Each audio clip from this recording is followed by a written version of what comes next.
that's now service where we have a person standing there getting the bagels for you.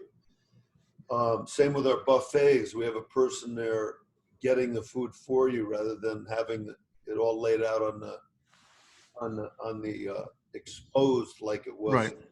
sneeze guard. So, we've had to adjust there, and we've also had to do a lot of things with our team members right now, and that's a challenge because there's a lot of people that are very concerned about coming to work and catching the virus in the workplace. Sure. Yeah, actually. Tremendous amount of measures right there, which are really good. And I did a YouTube video, by the way, Right. your business, lessons learned from Stu Leonard's. And I just put that out for everybody to get a couple tips on, the things they should do, I feel, before we slowly reopen. Right. Up now. In that video, I took a look at it. It was well done. One of the things that you touched upon was communication, right, with your team. Can you talk about communication being key, not just during these challenging times of the pandemic, but sort of overall in running a successful business?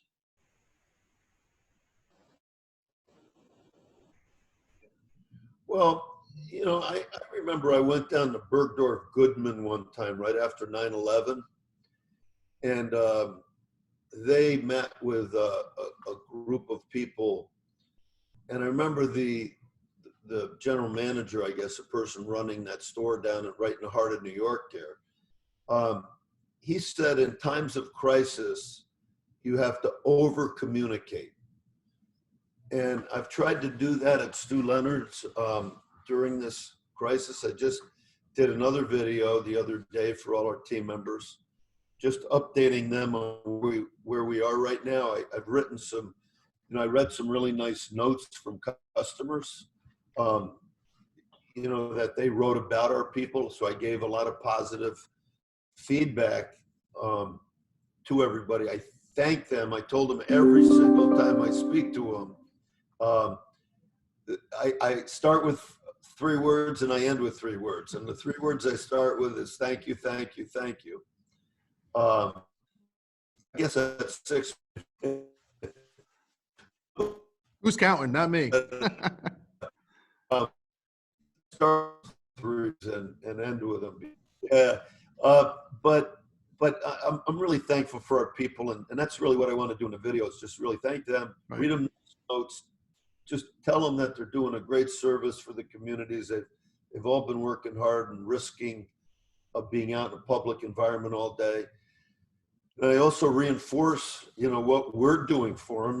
We're everybody gets a mask every day. So you see, I never would have thought I saw everybody walking through the store with masks and gloves on, but that's the way it is now. And so I try to, communicate on what is going on and what we're doing. And so ask them for any, and to communicate back with Sure. any. We asked all our people for 20 concerns or questions they had about COVID-19, and we had a physician out in Long Island.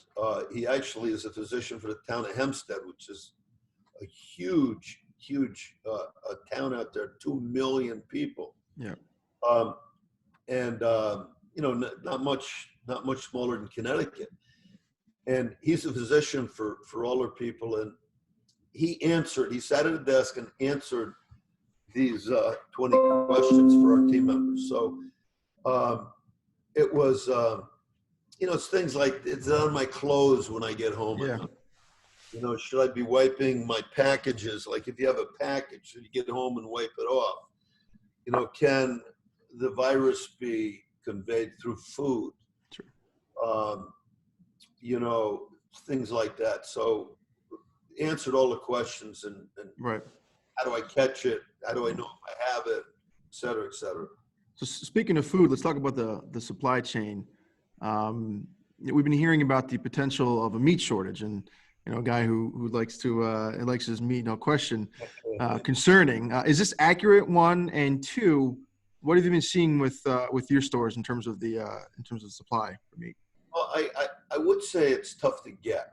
Okay, first of all, if you look at the country right now, what's really happened is you have a plentiful supply of meat, on the farms right now.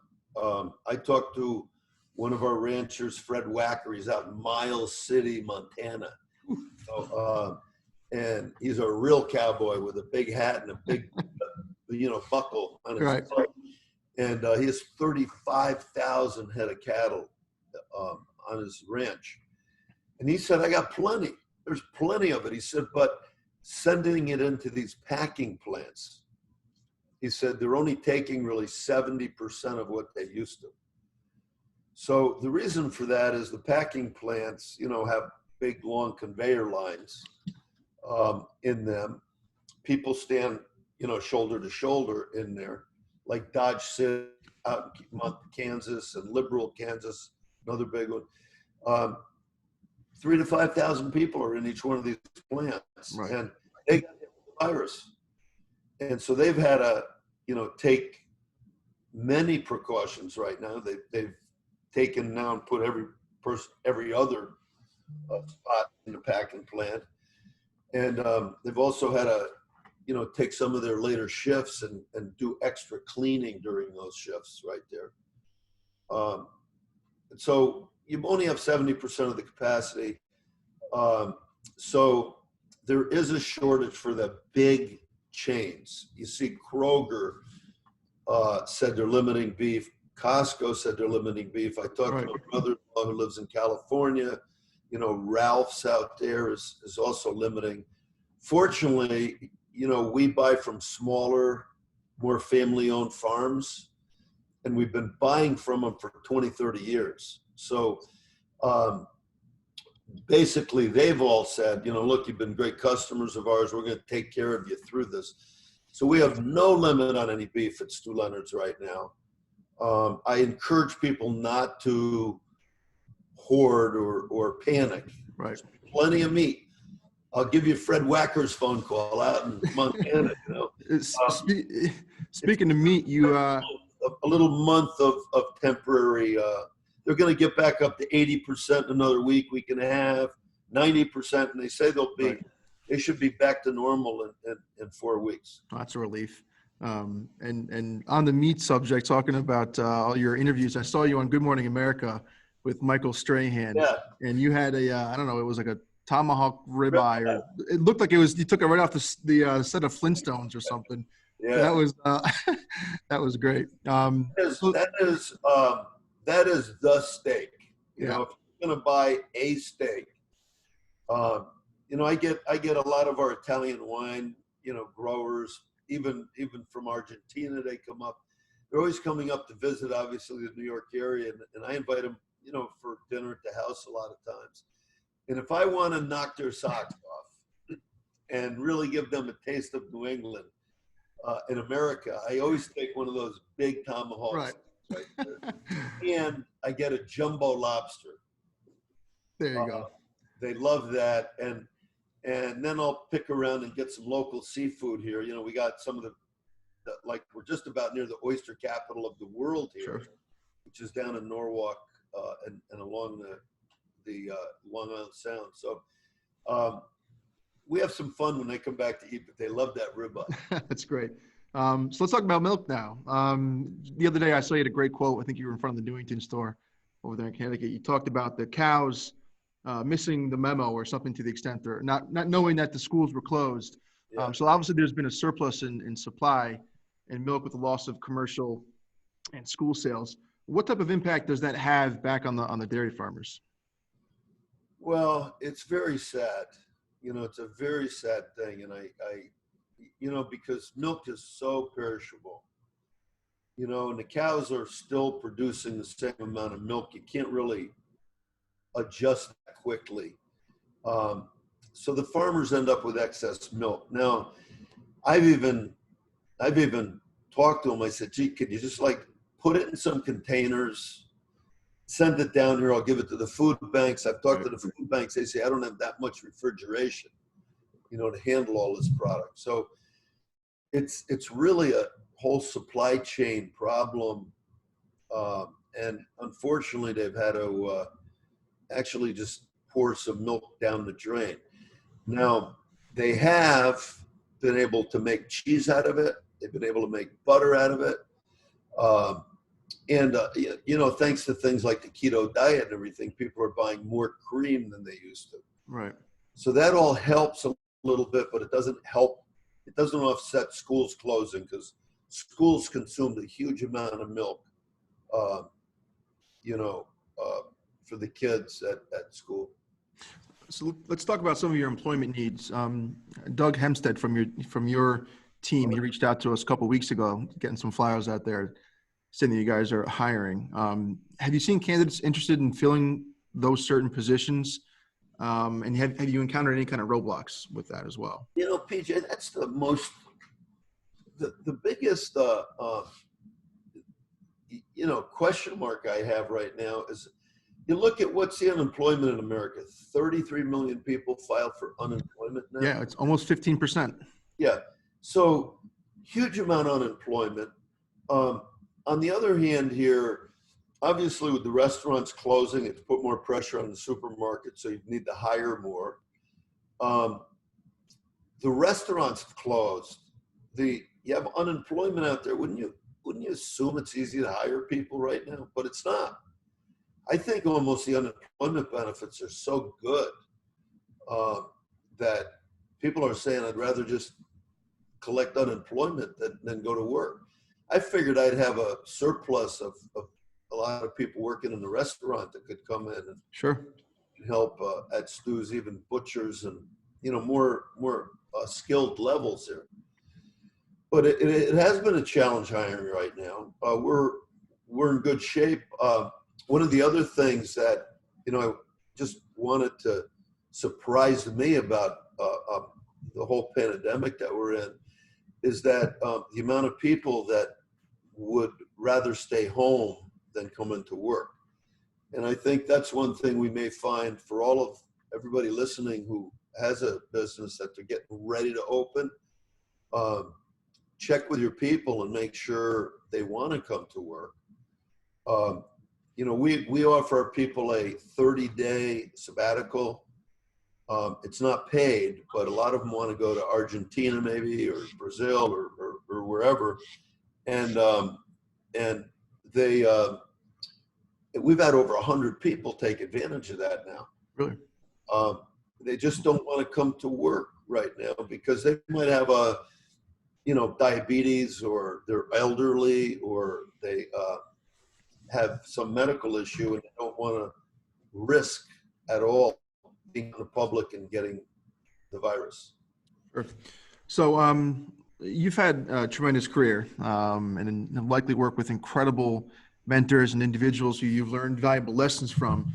What general advice can you provide to businesses in the greater Danbury area? Not necessarily relating to the coronavirus, but what is your sort of go-to piece of advice that you provide? This folder right here. Yeah, management COVID-19. Yeah, you know what? And that's what I've been doing, is just collecting ideas on it's just rough stuff. But I just was writing down what are we learning from going through this. And one of the things that I found is that through this whole thing, you have to make really fast decisions, and you got to really rely on your people right now. Sure. And because I can't thank our people enough at the store. I mean, really, they have stepped up for our family and really done a great job. You want to hug them, but you can't, right? Yeah, that's right. That's right. You can't. But the one thing I've found is that, to be a good leader during a crisis and a tough time, you have to have respect. It's really easy for a lot of our management to say, I want to stay home. But your front line has to see that you're out there you're walking the talk, and that's why I'm in the store every day. I have 3 doctors, that have watched over me, from an internist to a cardiologist and so forth. But and all 3 of them told me I shouldn't be in work. I'm 65 right now, but you know what? I'm being super careful. I'm out in the stores. I'm keeping my social distancing. I'm practicing what I'm preaching. I'm keeping these hands real clean. I'm not touching my face. So, but you walk the talk. The other thing I've noticed is that, the strong managers right now, their hand gets raised. What do you want me to do? I'll help. Sure. During a crisis like this, wow, isn't it great to have people around you like that? They're not running away from the burning building. They're running toward it. Right. And I have so much respect for that. The other thing that we have to do is to eliminate the fires that occur, because we're running around. Oh my gosh, we're out of small cauliflower pizzas. Oh my gosh, the pizza dough is selling really fast. We're out of this. We're out of. We got to plan ahead, and you know what? We used to use last year's, data to plan off of. Right. Hey, we went through Memorial Day last year, right? We went through Mother's Day last year. We're getting ready to go through it now. We would go back and look at 2019. Yeah. Instead of last year, we're looking at last week, because things have changed so much out there. Another thing that we talk about is keep your sense of humor here. There's a lot of difficult situations and times going on, and I know it's very stressful for everybody. A lot of people have lost jobs. Their businesses have closed.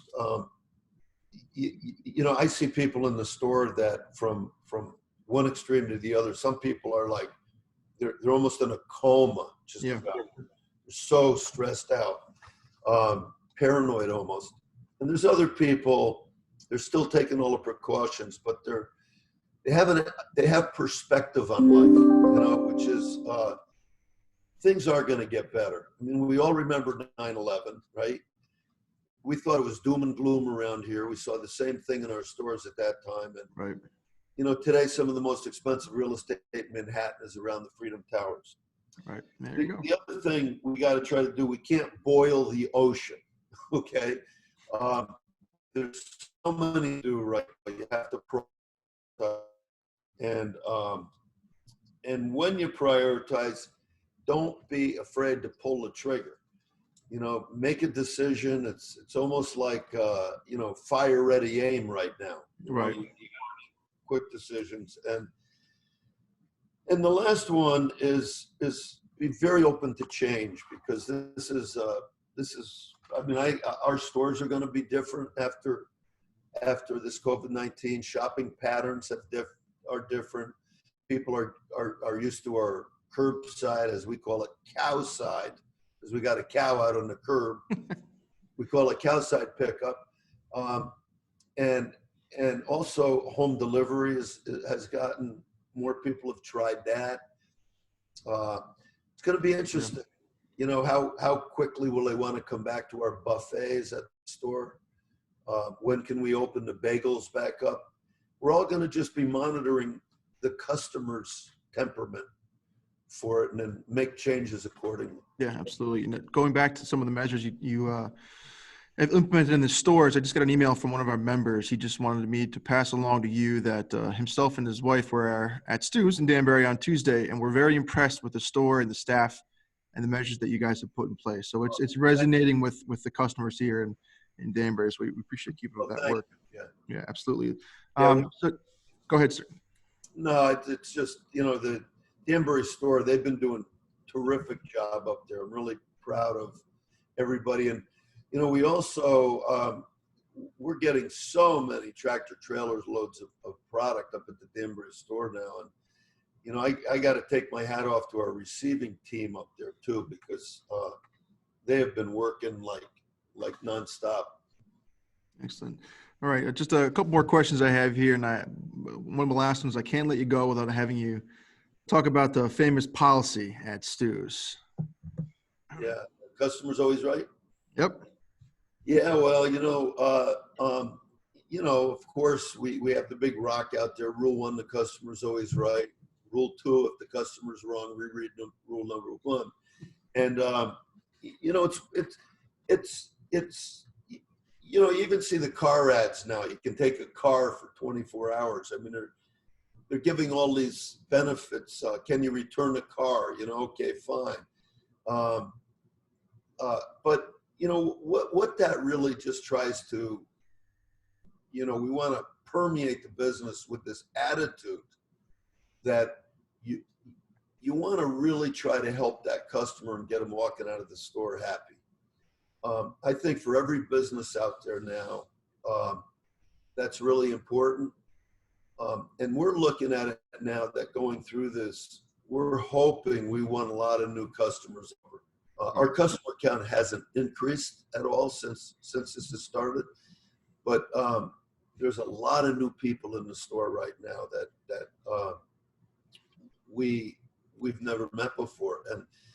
And when you go to reopen your business, what the idea is about the Rock is you want your people to come into your business, you perform the service or sell them whatever product, and then have them leave again and say, wow, that was a good experience right there. They had gloves, they had masks, Right. they were wiping things down in the store. They had barriers up. I know there's going to be a rush to the nail salons right now, and people aren't going to want to sit comfortably Right. across from a manicure. So you're going to have to put some type of barrier up. It could even be saran wrap. You don't have to spend a lot of money on this stuff, but customers just want to see a barrier there. Yeah. So you want the customer to leave happy, and that's what the Rock is all about. Yeah, absolutely. I love seeing that when I walk in there. So you mentioned the Cowside pickup. Just a quick plug for Mother's Day.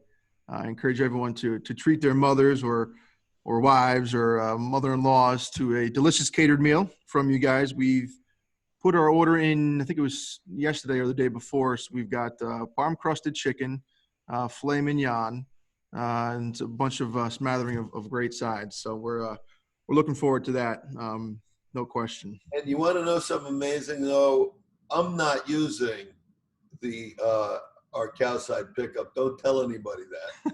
But you know what I've been doing, though? I've been going out and eating at the different restaurants around town. Sure. Right? Just to help them out as much as I can. So I feel for everybody. We're just trying to do our part right now. And, I'll be visiting all those great restaurants and stores up in Danbury when I'm up there. So I got one last question for you. I'm gonna see if you can finish my sentence here. Okay. Yeah. All right. So as I mentioned to you, we're getting the Cowside pickup. So we're gonna have filet mignon, grilled asparagus, side of mac and cheese, a bottle of wine. Well, you know what? When you get a steak, you want to get a little wine with some more body. So I'd recommend doing a Cabernet. They have great, beautiful Cabernets, obviously from California. And you don't have to spend a lot of money on them either. So you can easily get something in the low teens, even below that if you want to. Wouldn't recommend it, but I'd stay in the low teens because most of our wines are really between $10 and $20 that you sell in the store.